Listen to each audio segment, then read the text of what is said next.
Okay, so when it comes to lipids, we just say these are a combination of esters and alcohols. That's when we produce lipids.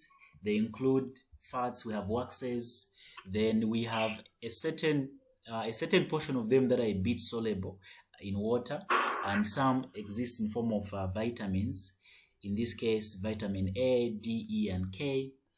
So we have like classes or groups. We have glycerides, we have phospholipids, we have steroids. Steroids are simply a special type of lipids with a ring structure. So these are going to be in terms of line structure and also the ring structure that we'll be discussing. So they're all going to have similar properties in as much as they're going to be looking they have different functions, but the properties are almost similar. So you know the basic properties of lipids. We're just going to say these are energy storage. The same applies like what you said on carbohydrates, except these are more in terms of they have more energy. They produce more energy as compared to carbohydrates. They can also be used in cell signaling. You know what cell signaling means, right? No, do you mean like nerves? Yes. In terms of nerves, yes. They form part of this part of the nervous system. Yeah, so they signal to you. A typical illustration that we can explain it is in terms of signaling to the cells whether the environment are going to be water, or there's going to be a lot of water or not. So fats increase the sensitivity that cells have towards the surrounding. That's what we mean by cell signaling. Oh. So the sensitivity is a bit high. Then structural support for cell membranes. You understand what we mean by structural support, right? Yes. What do we mean? You mean like the support structures, like maybe like in plants, like the cell wall? Yes. Yeah, that's what we mean in terms of the build-up, or how the outermost part of the cell membrane is made up. Phospholipids, in particular, are the lipids that are going to be found in the structure of cell membranes. Then the other property we can say is heat and electric insulation. So this is explanatory to the whole process of the main difference between why, let's say, obese people or fat people sweat a lot as compared to people with less mass or less weight. This is because the other guys have more fats, right? So there is more production of heat. Yeah, and I know it's silly, but we can just say it's easy for someone who has less mass or less weight to feel cold as compared to someone who is fat. Yeah, because the person who is fat technically has a lot of fats. Yeah, that's why most people find it a bit offensive to say they're fat. You know how people now on social media say it's what do you call it? Is it bullying or what? There's a word for it.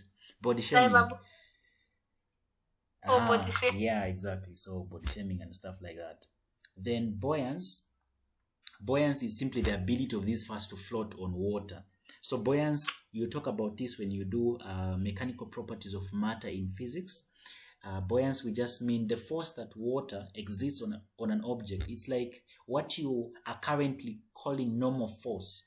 Now here, buoyancy is simply the upward force that water exerts on a particle for it to float. You know fats, if you put fats, you see them if you're about to wash dishes and the previous night you had pork or anything or mouthfuls or something, you will notice that on the water surface there are always going to be those fats that even sticks in the surrounding of the dish, right? Yeah. So because of the buoyancy, they have a higher buoyancy. Yeah, they easily float on water. Then here we have one of the other properties of lipids is waterproofing, because lipids, most of them, have a section that is hydrophobic and one which is hydrophilic. So it can actually act as a waterproofing mechanism to allow only a minimum amount of water, or only the desired amount of water can be allowed in or outside the cell. So everything we're going to be discussing is with reference to cells. Yeah, because all these biomolecules are only useful if they are needed by the cells. Yeah, and the other properties is simply in the production of metabolic water. So the burning of lipids produces water. Yeah, so lipids broken down, when you heat them, water is given off as a byproduct. In terms, you can relate this in terms of what? Sweating, for instance. You're exercising, you want to burn fats, you want to lose some mass, some weight, you're going to be sweating. So the whole process involves you losing a little bit of some water. Then the other thing is protection of internal organs. So lipids, they will act as if they are a cushion. So they surround delicate organs of the body. Yeah, for example, the heart has a lining, a thin lining of some lipids around it. But when those lipids become excessive, you can also have a medical and health issue. They should be moderate, in short. They should be under control. That's what we're basically saying. Yeah, so hope this is making sense. Is this okay? Yes, it's making sense. Okay, so from the classes that we're discussing, now we want to look at them one by one. So there are these guys, a part or a class of lipids which are known as fatty acids. We're just saying fatty acids is made up of a hydrocarbon chain that terminates with a carboxylic acid. So at the far end, there's going to be a carboxylic acid. So remember from your organic chemistry to say your carboxylic acid is simply going to look like this. Now they are saying it can be a long chain. It really doesn't matter how many of these guys we're going to have. They can be X. There can be X of them. That's what we mean. But just take note that at the beginning and at the end, we should have a terminal carboxylic acid. This side here, group at the terminal. Yeah, and on this side, you need to have a methyl. Yeah, this is what you need to have. So this makes the fatty... that for fatty acids, if then has a methyl and a carboxylic group, then it's not a fatty acid. Then it's not a fatty acid, yes. Meaning you've changed the structure. It will be something else. It will still be a lipid, but it will be another type of lipid. Yeah. Oh, there are different types of lipids? Yes, there are different types of lipids. These guys that I was mentioning here, they are waxes, they are phospholipids. So these are the types of lipids. So we have fats, we have waxes, then we have vitamins, we have glycerides, phospholipid, and steroids. These are the types of lipids that we are trying to discuss. So now we're on the first one, which are simply fats, or rather fatty acids. So this is what we have. The reason why the name is coming from the fatty acids is because of the acid unit function that you're able to see, the carboxylic part. No wonder these guys are fatty acids, because they have acidic properties. And this makes the fatty acid molecule amphiphatic, meaning that it has a polar head and a non-polar tail. You know what you mean by amphiphatic, right? No. So it's like a different term from how we describe water to be amphoteric. So remember, we say water is amphoteric, meaning it can either behave as an acid or as a base, depending on the situation you put water to be, because water has a pH of 7. You remember that thing? Yeah. So now when we say these guys are amphiphatic, we simply mean they have two sections. There's a portion of them, this part here. So if we take this to be the head, if we take this guy to be the head, this part likes water. So this head is hydrophilic. Yeah, so the head is hydrophilic because of the carboxylic group that you're able to see. This is hydrophilic. Then the tail, this side, is hydrophobic. It doesn't want water. So it has both these natures in the whole molecule. That's why we say it's amphiphatic. Yeah. So anything that shows or that can exhibit hydrophobic and hydrophilic properties at the same time is simply amphiphatic. Yeah. So there's a part that likes water, which is polar, the head in this case. Then there's a tail which doesn't like water. Is this okay? Yes, it is okay. That's what we mean by amphiphatic. Then we can talk about them be saturated. So fatty acids are a portion, or they're a type of lipids that we're discussing. Now they are also broken down into two. we can either have saturated fatty acids or unsaturated fatty acids. So fatty acids without a carbon-to-carbon double bond are said to be saturated. This is related to what you were looking at in high school when you are discussing alkanes and alkenes. So anything that has a double bond or a triple bond is simply said to be unsaturated, while anything that has single bonds throughout, where you are unable to see any double bond or a triple bond, that particular molecule is simply said to be a saturated molecule, because it means that all the carbon atoms are happy. What we mean by saturation is that we have these organic compounds because carbon can form up to a maximum number of 4 covalent bonds.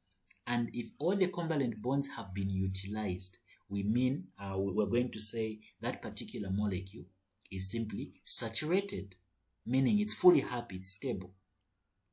So this is what we mean to say there is no carbon-to-carbon double bond in the molecule. That's what we mean by them being saturated. They only have single bonds throughout. The absence of double bonds makes fatty acids rigid. Means also this in some words is it makes them unreactive, a bit unreactive. Generally, they're chemically unreactive. Of course, we've discussed the two portions, which is hydrophilic and hydrophobic, meaning there's a portion that can be enticed by water and the other part which doesn't like water. But when it comes to the chemical properties, naturally, fatty acids that are saturated, they don't like what? They're not reactive. Yeah, so there's actually a protein shake, one of the things that I take for the gym. It has one of these saturated fat acids, but then they will encourage that you take it with another. There's another shake, protein shake, that you have to take it with, because naturally it won't react in the body. It will just enter in the body. It will do nothing. It will still leave the body. You have to make it reactive. So there is a chemical. There's another protein shake that you have to mix it with for it to be reactive. Yeah, and this makes them a better storage in terms of energy wise. Yeah, because they are hard to convince for them to actually to react. Yeah, so they are better off as long-term energy storage type of molecules. The rigidity that this guy have is going to make them to turn into wax solids whenever they're at room temperature. No wonder naturally you always have to warm something that has fats. Let's say it was pork or whatsoever. Before you consume it, they will encourage you to heat it up first. Yeah, because it will always imakosa, right? You understand this part, isn't it? Yes. Then an example that they may give us is something that has 18 carbons. So if you notice on the formula, there's always going to be a methyl and a carboxylic acid. We only said what will be changing is the position of this guy. I mean the number of this guy. How many CH2s do we need to add, or do we want to add to create something? And this is simply a stearic acid. This is a typical illustration of an example of a common fatty acids which has 18 carbons, which is mostly found in butter, cheese, coconut oil, meat, margarine or fried foods, and it's mainly used in the production of detergents, soaps. So you'll notice sometimes there are those fake soaps that you buy, let's say from Kamala or City Market in town. They don't have that. They don't have that enzyme that will break them down to produce the puff or whatsoever, the foam. I mean the foam when you're washing. You just notice that foam si pangika, but you're able to wash and don't see choka. But the soap, it will stick within the walls of the dish that you are using or something. So those type of detergents that are produced, those are fake, because they contain this type of an acid, which is a fatty acid. Yeah, but it needs certain enzymes for it to actually be reactive to make it suitable for a particular purpose. The enzymes that need to break it down in butter or in cheese, in coconut, in our consumption won't be the same enzymes that are needed to break it down for detergents or other shampoos or any creams that you have to make from it. Yeah. Okay. So how do you know that when you are buying that this is a saturated detergent, this one is not? So saturated fatty acids, in this case, stearic acid. This is the stearic acid, the fatty acid that is used in the production of detergents. So you'll notice most people, this is only, but us youngsters, we just buy for the sake of buying. No wonder we have like a certain brand that we always trust, let's say Boom or something. But if you want to try out something new, you want to try a different detergent, you'd have to check on the content, on the things that were added inside. That's when you can check. That's when you get to see what concentration or what amounts of the acid was added.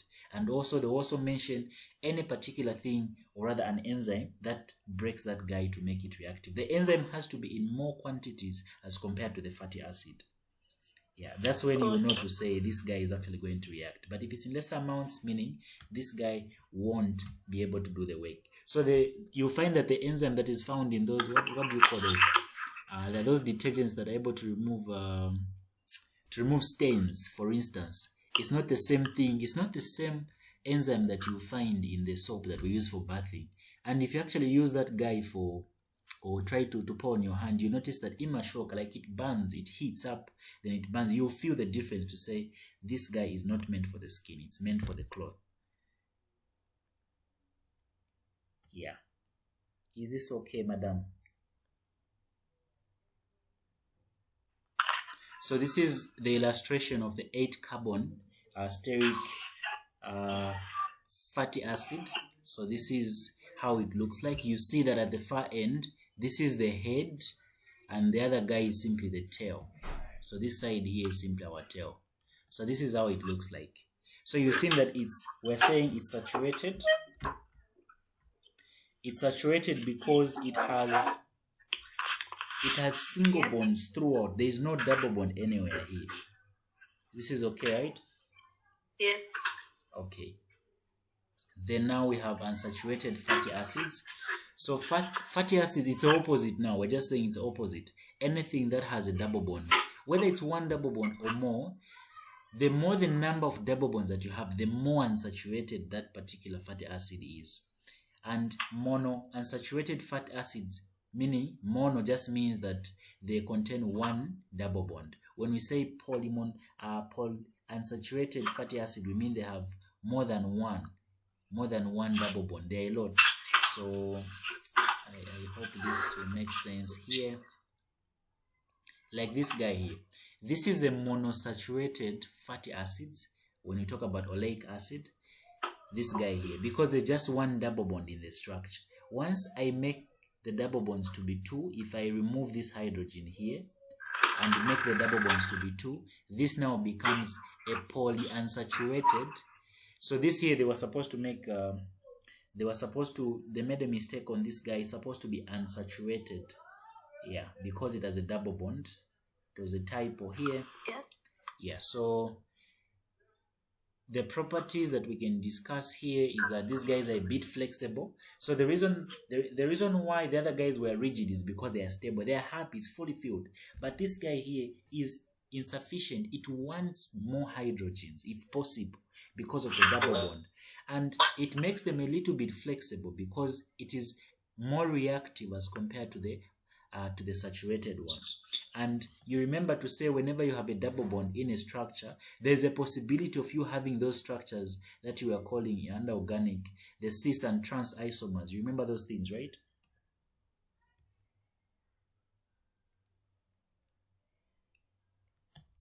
Hello, Nyumezi. Yes, sorry, someone was trying to call me. I've cut the call, network went. Oh, okay. So here we're saying these guys that have a double bond, the unsaturated type of fatty acids, they are more flexible because they have a double bond, one or more, and the double bond makes them flexible. We can relate that, or we can confirm that by us thinking about the cis and trans isomers from high school. You remember, if I give you something like this, hydrogen and anything this side, you can have this type of structure, or you can flip it and change. Now you can change the R and the H to create, you have your R and you have your H. You can create something that looks like this, right? Yes.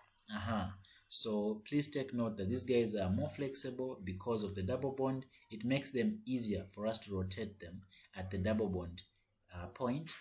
And it's still the same, these guys, except they are liquids at room temperature. Yeah, a perfect example is olive oil or avocado or soy.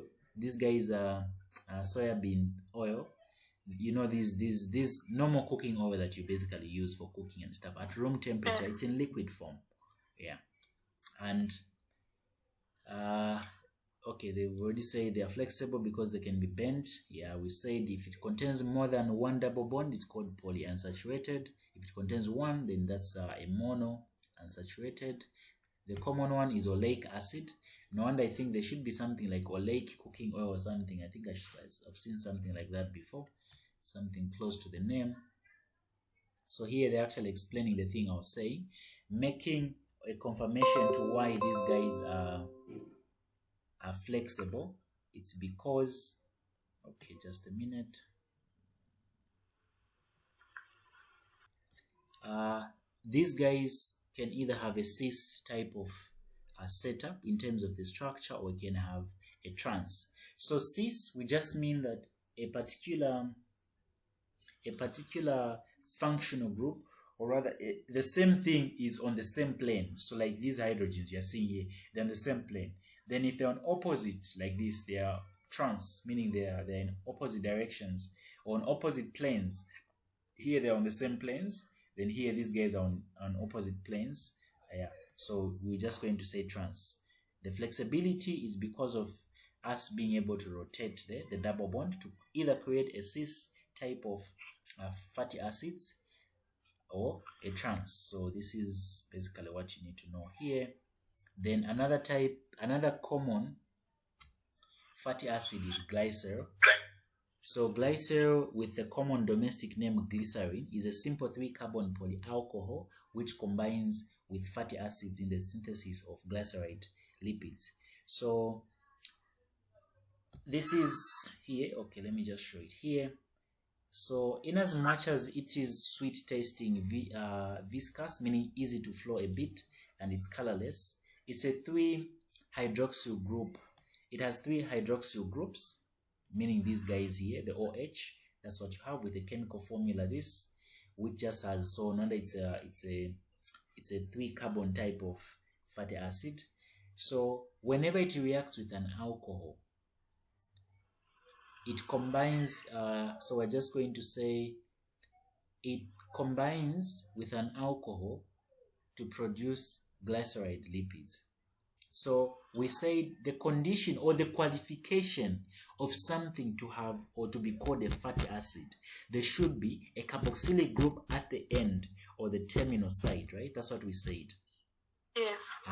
So now we're saying this glycerol can actually produce glyceride lipids whenever it reacts with a fatty acid. Yeah, so let me see if there's a diagram here. There should be an illustration. Okay, there's none. Let me try to Google some. Okay. Yes. When you combine it with anything, that's a fatty acid. Remember we said a fatty acid can have or should have a carboxylic group at the end. Yeah, this type of thing. This process is what we call esterification. Then we produce, so from here, we'll just produce something that has something that looks like this. There will be R here, there will be R because there are 3 R's. Then something here will have your COO and so on and so forth. There's water again, a byproduct. Then the reverse, we're just saying the reverse, this is esterification. The reverse, meaning water is being added, this is going to be hydrolysis. Yeah, so this is what we are having here. This is what is shown here. If you're able to see, this is what you have here. Okay. Yeah.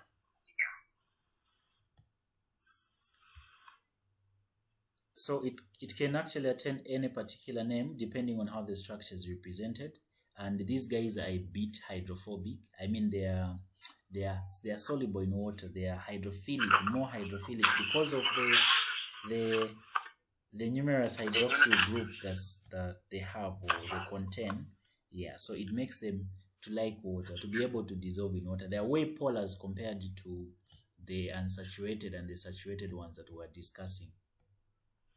Glycerides, these are ester compounds of glycerol and fatty acids. This is just technically what we're from looking at. It was just like leading to this. And this is a typical illustration that you have. So you have glycerol. This is a perfect illustration of what I was looking for. So you notice that for every fatty acid that you are adding, a water molecule is removed. So no wonder you're seeing the minus 3HO2 here. Yeah, so you're saying remove one water molecule here. So we're just saying it's actually the production, not the removal of water. So we're removing this.